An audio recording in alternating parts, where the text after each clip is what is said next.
Dumaan ako dito sa Bose to get yung cinnamon honey oat latte for one last pick-me-up bago mag-board ng gate. Grabe.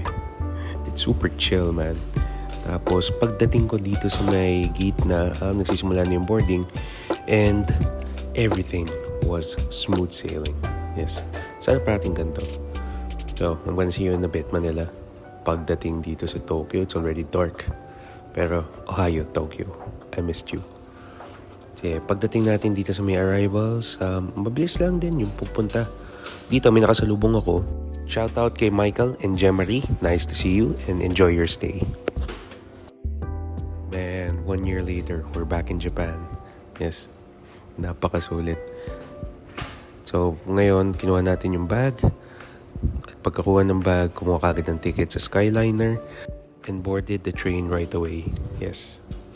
So, habang nakaupo lang dito, pinagmamasdan yung scenery sa labas kahit na it's nighttime, it's super solid. Bumaba tayo dito sa may Keisei Ueno, sumakay ng Ginza Line at tayo ay papunta dun sa area where I'm going to be staying. Yes. Just wait for the train and we are now in Asakusa. Pagdating